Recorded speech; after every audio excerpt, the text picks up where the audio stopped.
Boa tarde, amigos. Aqui o fala Matheus Tibúrcio, do curso de Filosofia Prática do canal Psiqueton. Nas próximas 2 semanas eu devo anunciar a vocês, os membros do canal, o meu próximo curso. E esta é a penúltima aula do curso de Filosofia Prática. Que deveria ter sido a última. Mas eu decidi trazê-la, que ela é uma aula bônus para antes, porque nela você tem temas que tanto já foram evocados nas aulas anteriores, quanto também temas que estarão presentes na próxima aula. E vocês vão entender do que eu falo. Ao menos as pessoas que estiverem vendo o curso atentamente. O tema desta aula é o livro do Olavo de Carvalho, Jardim das Aflições, que é algo que é muito falado, mas que é pouco entendido. E que a verdade é que os alunos do Olavo de Carvalho e o público em geral não entendeu o livro. Não entenderam, e mesmo os críticos dele não entenderam o que quer dizer. Olavo de Carvalho, como filósofo, o que você tem a dizer dele, Mateus? A obra do Olavo de Carvalho pode ser dividida em duas fases. A primeira fase é a fase de influência perennialista. Realmente, ela tem uma influência no perennialismo.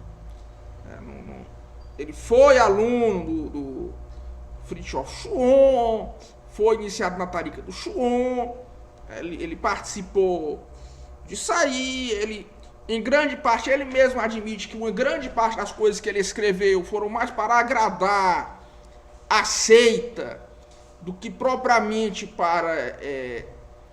por sua própria vontade, que representa a sua verdade interior. Mas a primeira fase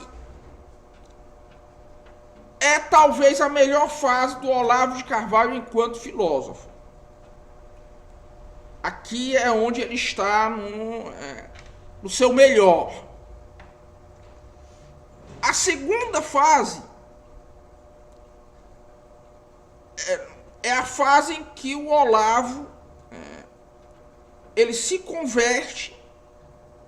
Ele nunca abandonou o catolicismo, mas é a fase em que ele parece que se solidifica e se reencontra com o catolicismo. Que no caso, o evento que parece transformar é a controvérsia com o Orlando Fedeli. Que aí você tem a segunda fase do pensamento do Olavo de Carvalho, que é um catolicismo, uma tentativa de metafísica católica baseada em Louis Lavelle. Paradoxalmente, nessa segunda fase, o Olavo parece tender a um certo existencialismo e até mesmo a um certo quietismo filosófico. Ele parece começar a ver a filosofia em um viés muito mais subjetivo que o Olavo realista anterior. Pode-se até dizer, tem um rapaz que é o Hasley Queiroz, eu não sei como se pronuncia, que me mandaram um texto dele dizendo que o Olavo tende ao nominalismo e ao voluntarismo. Eu tendo a conceder que em relação à segunda fase, nesse ponto ele tem razão. Nesse ponto ele tem razão em relação à segunda fase, porque realmente o Olavo parece tender, embora tenha uma defesa a defesa da metafísica tradicional continue, a um certo quietismo filosófico. Há uma certa visão da filosofia como uma cura para os males da vida, né? Que é uma tentativa de ele racionalizar o seu catolicismo, mas eu não... As nuances do pensamento de Olavo de Carvalho são muito difíceis, são muito complexas, né? Em relação à sua obra, você pode dizer que existem 3 classes de livros que ele escreveu. A primeira são os livros que ele comenta que escreveu porque o Brasil precisava.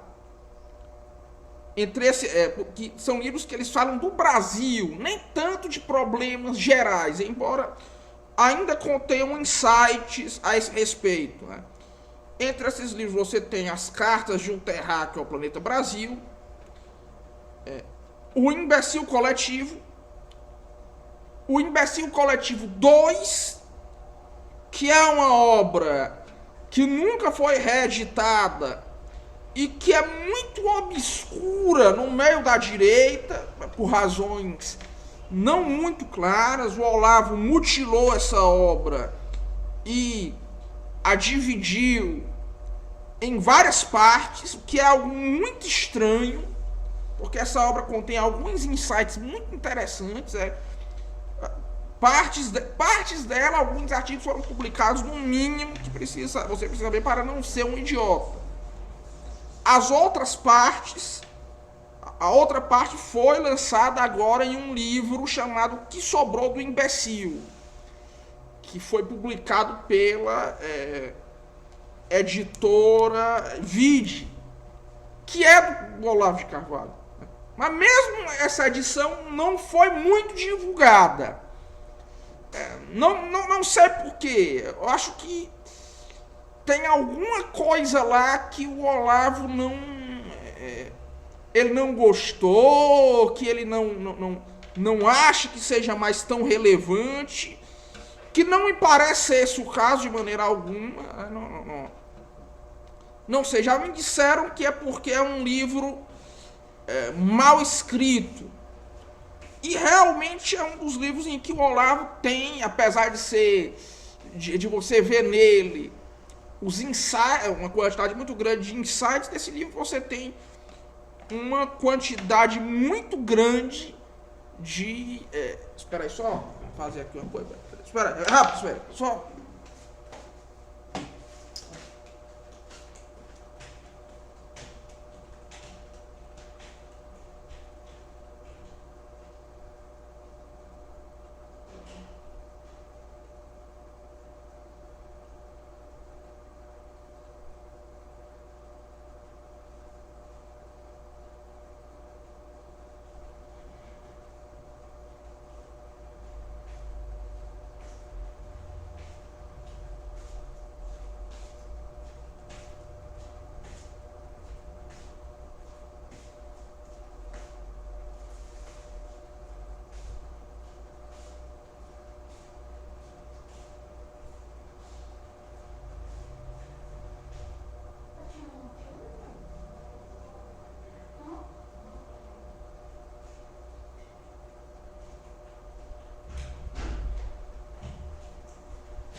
Então voltando. Desculpa, eu tive que resolver ali uma coisa. Então, voltando à questão. Sim, e é uma obra que o Olavo renegou. Também se enquadra nessa terceira fase, nessa terceira classe, o mínimo que você precisa saber para não ser um idiota. Então você tem as obras propriamente filosóficas do Olavo, né?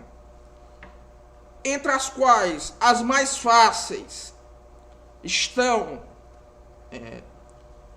Maquiavel, A Confusão Demoníaca, que é uma obra-prima, Aristóteles, Em Nova Perspectiva, A Nova Era e a Revolução Cultural, são obras mais fáceis do Olavo, Visões de Descartes, que é outra obra das mais simples, né?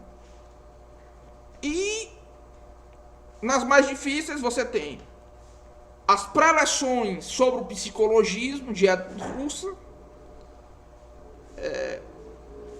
a dialética simbólica, que é uma obra obscuríssima, e o Jardim das Aflições, que é talvez a magnum opus do Olavo de Carvalho. Né? A filosofia e seu inverso também estaria nessa primeira classe, né? Nessa classe de obras mais densas do Olavo. O Jardim das Aflições é um livro que a maioria das pessoas da direita não consegue entender muito bem, embora poucas pessoas digam, mesmo os críticos do Olavo, mesmo entre os críticos do Olavo, muita gente admite que essa obra tem uma genialidade muito grande, e na época ela foi muito exaltada.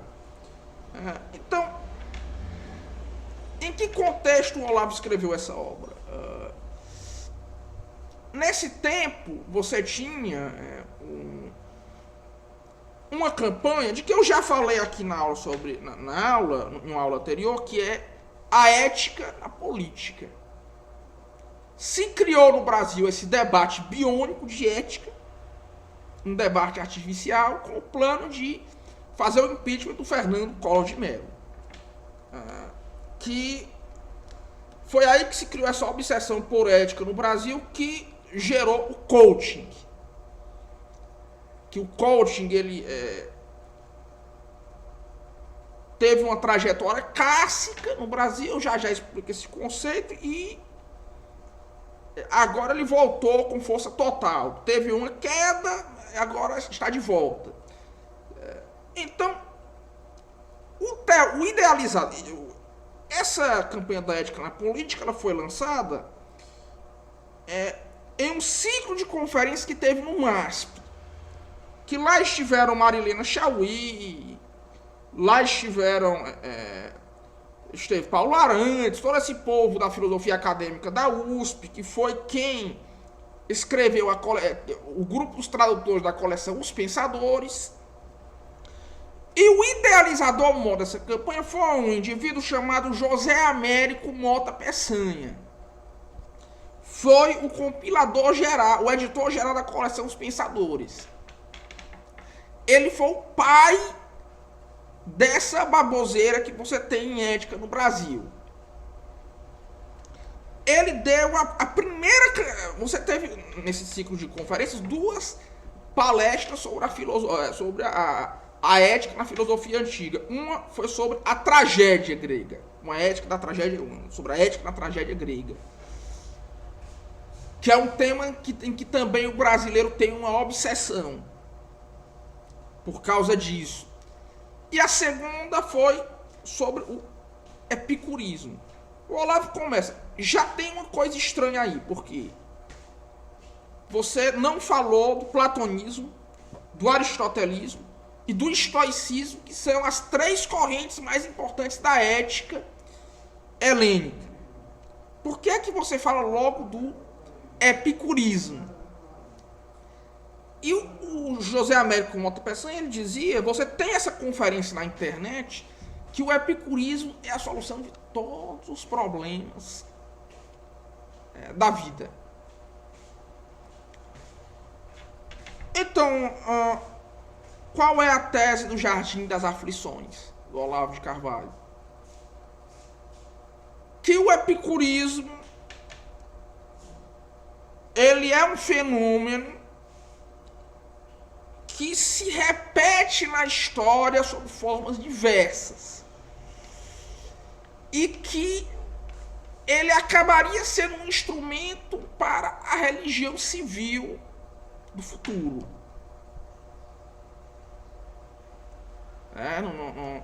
Que a religião civil ao culto do império, que para o Olavo de Carvalho nesse momento é o império americano. Não tem essa história do modelo tripartite, da nova ordem mundial. Não existe isso. Até então, para o Olavo de Carvalho. Que nesse ponto ele tem razão, quando ele fala do Império Americano. Então ele vai tentar primeiro descrever o que é o epicurismo. O epicurismo, ele explica que ele faz ao mesmo tempo uma exposição e uma refutação do epicurismo, que eu vou explicar aqui, em grande parte, fazer uma paráfrase do que ele falou. O epicurismo, ele é a doutrina do Epicuro de que o prazer, não prazer vulgar, mas o que ele chamaria de bons prazeres, que seria a amizade com os homens de bem, etc, etc, a companhia, o isolamento, constituiria a felicidade. E que o ser humano ele deveria, para tal, ter um remédio que era o tetrafármaco. Olha, a grosso modo, o que é o tetrafármaco? Você ver a sua realidade que não tem sentido, você vai morrer, a matéria é o fim da existência, e reinterpretar essa visão, e reinterpretar a sua vida, projetar na sua vida a ideia de que está tudo bem. É uma reinterpretação da vida. Você vai fazer em si mesmo um condicionamento para acreditar que o humano, no completo desespero, está a completa felicidade. Embora isso não esteja lá. O Olavo ele aponta muito corretamente que essa visão do epicurismo é, de certa forma, a antecessora do, vamos trazer aqui para vocês, do coaching. Ele não usa esse termo, mas é esse o fenômeno que ele descreve, o coaching. Não só o coaching, as várias formas de manipulação da mente, PNL, programação neurolinguística, etc, etc, engenharia social, etc. Tá? São descendentes distantes do epicurismo. E, no caso, o coaching seria uma outra parte desse fenômeno. Porque o que é que o coach faz? Ele ensina a você a reinterpretar toda a sua realidade como sendo uma realidade de felicidade. Ele ensina você a transformar o seu fracasso, o suposto fracasso, em sucesso. Vejam que os coaches, né, eles geralmente têm uma coisa muito interessante. Eles cobram caro pelo seu serviço e pelas suas palestras. E quem consegue pagar isso, provavelmente é alguém que já tem um sucesso financeiro, mas não percebeu. O que é que o coach realmente vai fazer? Ele vai te dar uma solução, que é uma solução hedonista.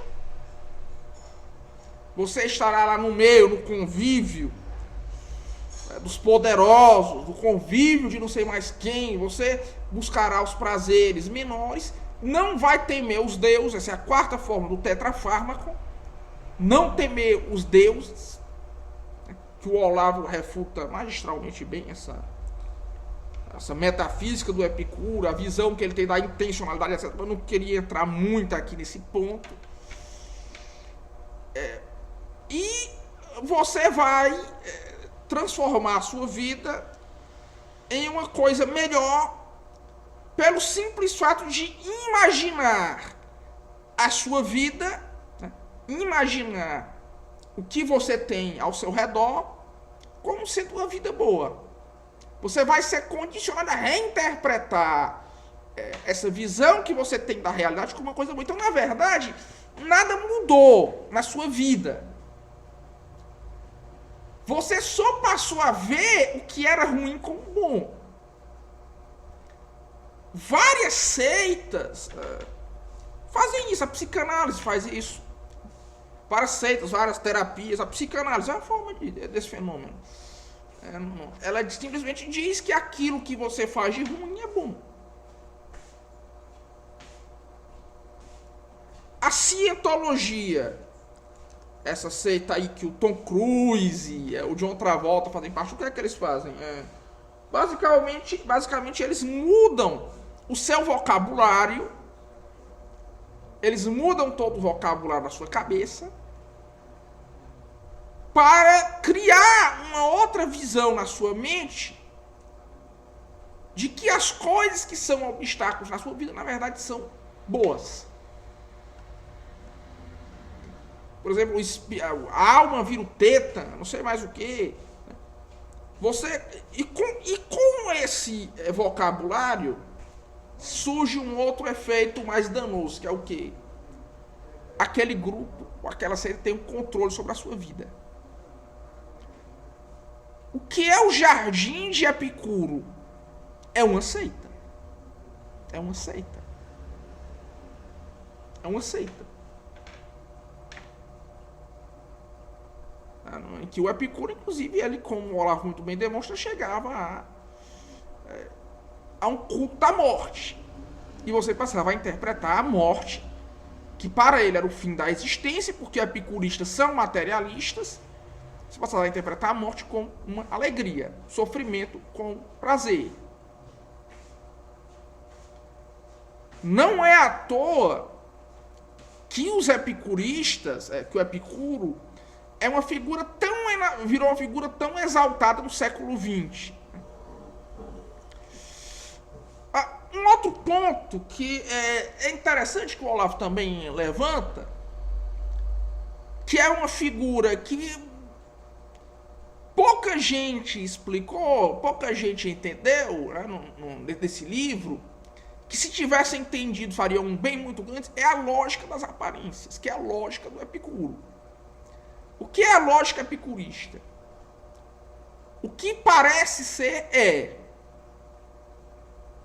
onde há fumaça, há fogo. É assim que o brasileiro pensa. E é assim também que o intelectual brasileiro pensa. Você tem um aparente lugar comum, uma impressão subjetiva, e infere ipso fato que essa impressão subjetiva é vaga, que geralmente é um lugar comum, é a realidade. Você infere realidades a partir disso aí. Toda vez que alguém vier dizer é mais fácil isso ter sido não sei o quê, provavelmente ele está usando da lógica das aparências. Que é o modo como o intelectual brasileiro pensa, porque ele não entende o que é a inferência real. Então, qual é o pensamento dele? A partir da lógica das aparências. Então, ele tem toda uma refutação muito engraçada da metafísica do Epicuro, que eu não... Eu vou colocar aqui, é que ele fala que os deuses são... O Epicuro fala que os deuses são indiferentes, né? Mas que os deuses também pensam em coisas, né? E que os deuses são de matéria mais sutil que o ser humano. E o que é objeto... Todo objeto intencional, ele só pode ser... O objeto intencional de um deus, ele só pode ser mais sutil ainda que ele. Porque para os epicuristas, todo objeto da mente, todo objeto intencional existe materialmente. Então, quando você pensa em um unicórnio, ele existe. Quando você pensa em um dragão, ele existe. Embora talvez... Se você não o vê, porque ele existe de uma forma mais sutil. E quando um Deus pensa em um coelho, o coelho existe. Só que ele não pode pensar em nada que seja menos sutil que ele, porque ele é indiferente às coisas que existem. Então o coelho existe de uma forma ainda mais sutil que os deuses. E se o coelho vê algo e tiver algum objeto intencional, ele existe de uma forma ainda mais sutil.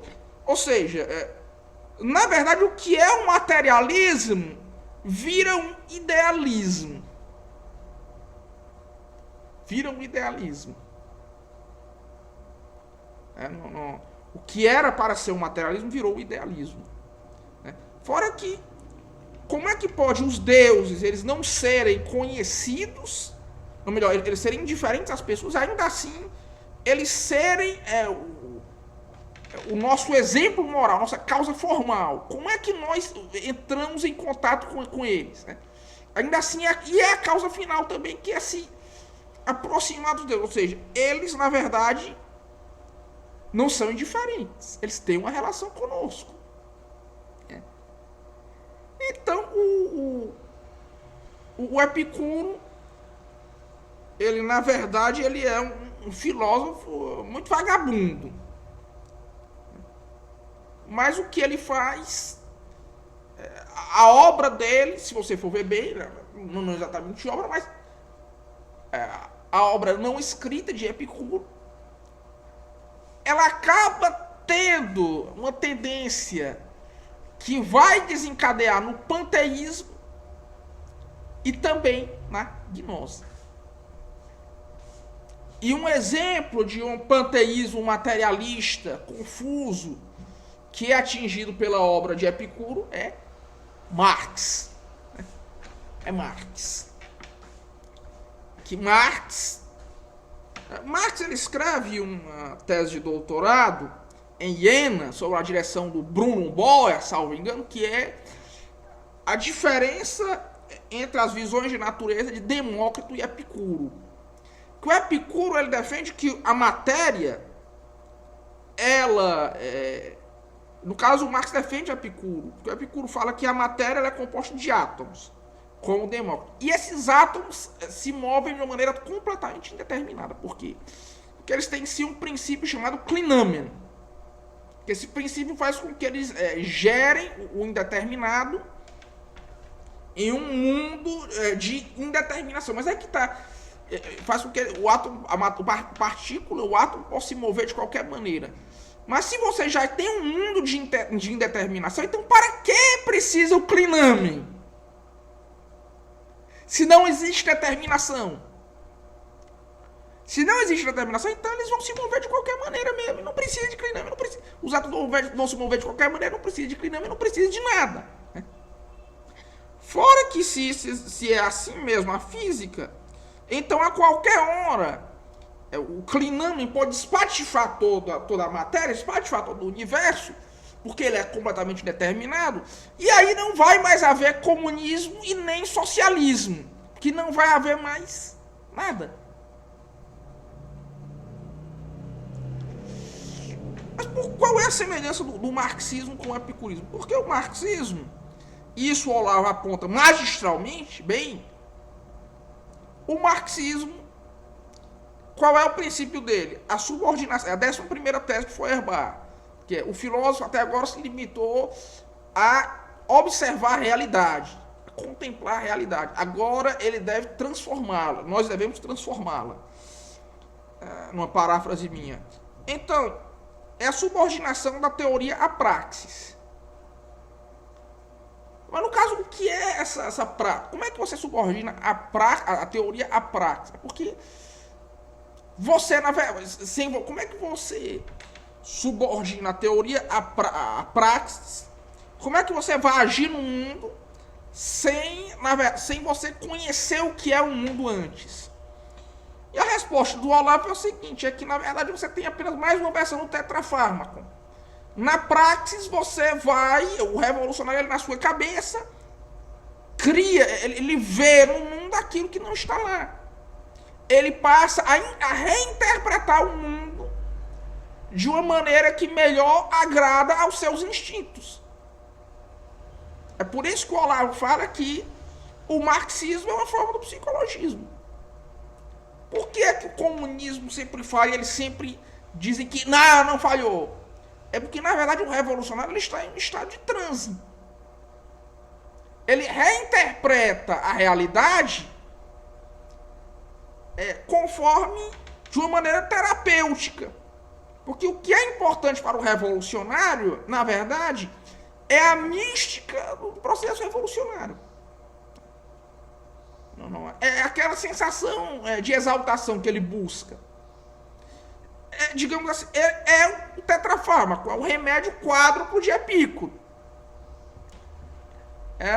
De novo, por exemplo, esse povo, esses marxistas que ainda hoje falam em progresso histórico, mesmo com o declínio do comunismo, eles estão simplesmente reinterpretando o que eles veem de uma maneira a criar a que tudo seja na cabeça deles uma coisa diferente. Fracasso seja sucesso, mentira seja verdade, é uma forma de auto-hipnose. Hipnose coletiva. O que é a New Left? A nova esquerda, da escola de Frankfurt, etc, etc. É basicamente você isolar essa parte econômica. A New Left isola a parte econômica e subordina tudo à satisfação psicológica. A luta pelos oprimidos, a política sexual, em grande parte. Você deslocou da economia para o sexo, como diria o Michael Jones. A esquerda deixou de falar de política e passou a falar de economia política e passou a falar de política sexual. Isso é New Left. É a busca da revolução de um lugar sem sentido, criar um consolo ilusório por uma reinterpretação da realidade. Esse povo da escola de Frankfurt, etc., eles têm completa noção. É certeza para eles que eles nunca vão atingir o comunismo. O que você tem que ter é aquele momento de exaltação. Você tem que ter simplesmente aquele sentimento carismático. E isso também é uma coisa que a New Left tem em comum com a New Age, a nova era. O que é que a nova era faz? O que é que todas essas seitas da nova era fazem? Você reinterpreta a realidade. Geralmente o líder da seita faz você reinterpretar a realidade para que aquelas coisas que na sua vida são vulgares, que na sua vida não funcionam, tornem-se felizes, tornem-se banais, porque aquilo ali se torne normal. Então você tem uma tendência a duas correntes que elas são os termos do Federo, o panteísmo e a gnose, que o Olavo coloca que a base filosófica dessas duas correntes é a busca pelo que ele chama de deuses do tempo e deuses do espaço. Qual o problema dessa obra, da obra do Jardim das Aflições, do Olavo de Carvalho? Ele não entendeu o que era a gnose. Nem o que era panteísmo, nem o que é gnose.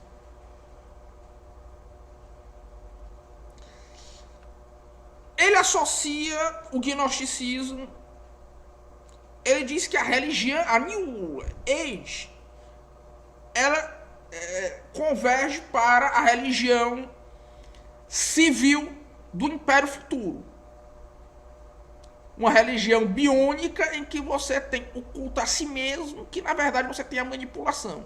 Você tem a reinterpretação da opressão em liberdade. É correto. O problema é que ele identificou isso ao gnosticismo.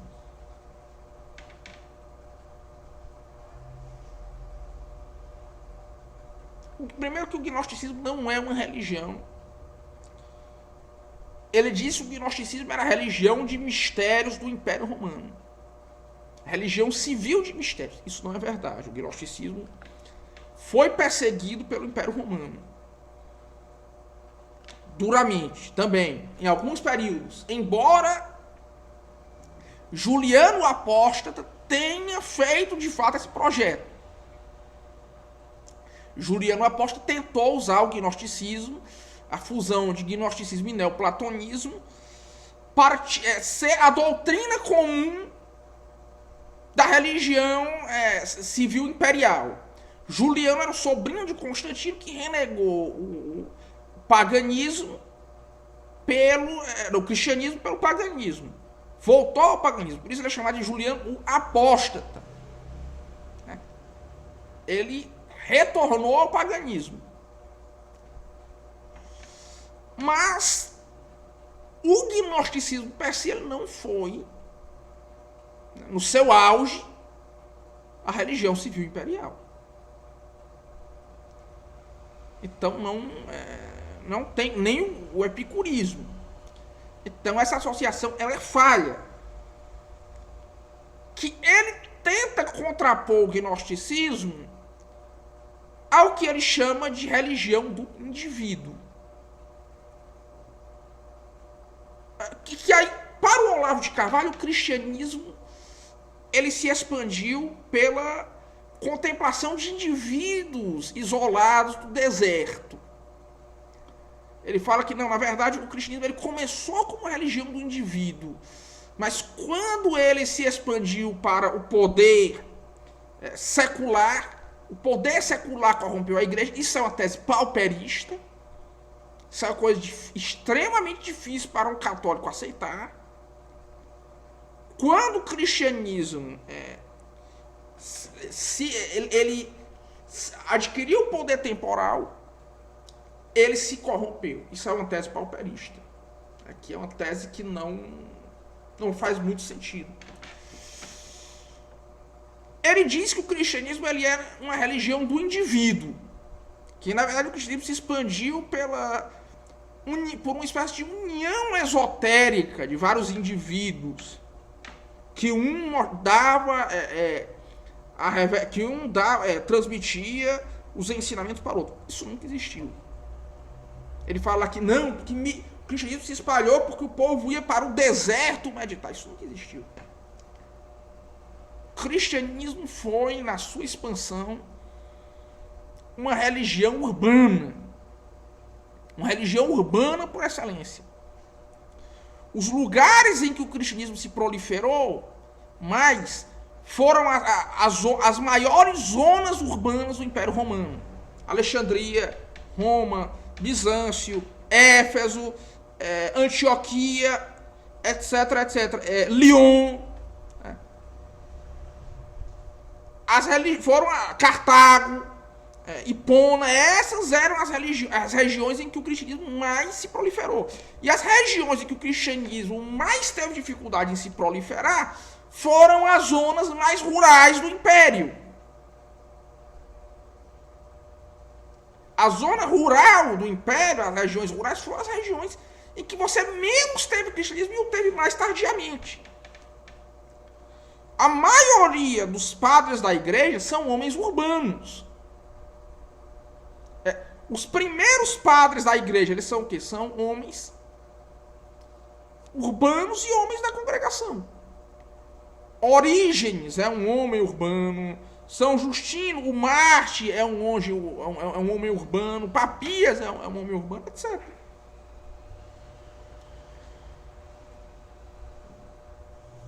Que ele fala que o cristianismo não é... Aí ele começa a falar umas coisas muito estranhas, querer comparar, dizer que o cristianismo não é uma religião muito eficiente para organizar a sociedade. Mas a verdade é que ela foi a única que conseguiu organizar a sociedade. Olha o Islã, o banho de sangue que foi o Islã na sua história. Quando os cruzados chegaram lá, né? Os muçulmanos, eles ficaram impressionados com uma coisa. Nossa, quando tem uma sucessão nos estados cruzados, nos estados latinos, não tem o banho de sangue que tem aqui nos estados muçulmanos. Que todo o estado muçulmano, quando um governante morre, tem que ter uma guerra civil para saber quem é o sucessor. Então, o cristianismo ele parece ser uma religião muito mais eficiente para você organizar a sociedade que o Islã. Ele comete alguns erros em relação a religiões comparadas, por exemplo, dizer que o budismo é uma religião muito eficiente para dominar o indivíduo, porque o budismo é uma religião que ela tem como centro a alma humana, mas o budismo não acredita na alma. Ele fala que o hinduísmo é uma religião cujos ritos e práticas sociais são notoriamente estáticos. Não, isso é falso. O hinduísmo ele é uma religião cujos ritos e práticas sociais são extremamente dinâmicos, né? Tanto que, por exemplo, ele incorporou até mesmo ritos islâmicos depois do domínio da conquista da Índia pelo Islã. Né?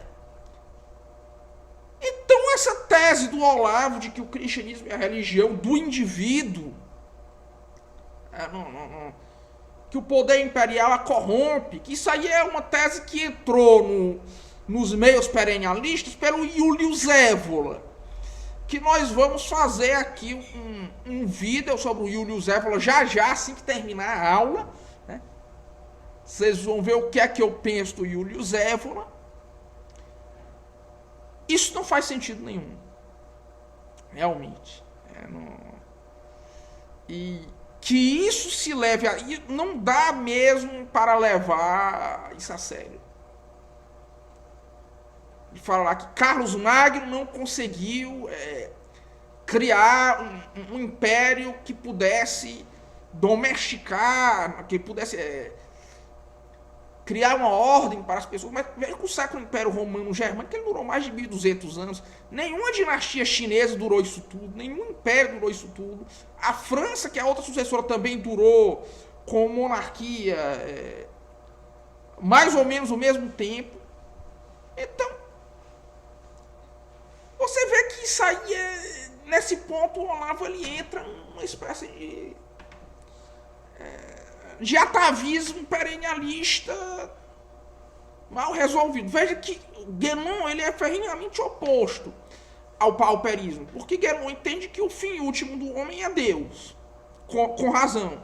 Portanto, a casta que ela deve ser mais importante, que ela deve deter, o centro do poder temporal, não são os kshatriyas, mas sim os brahmanes, porque eles é que estão mais próximos do fim último. Mas nesse ponto os perennialistas posteriores seguiram o Julius Evola contra o René Guénon. Então, eu acho que eu já expliquei o suficiente sobre esse livro. Foi uma aula que eu gostei muito de fazer. Eu vou fazer já um vídeo que completa essa aula no canal, que é a respeito do Julius Evola. Pois um forte abraço a todos e até lá.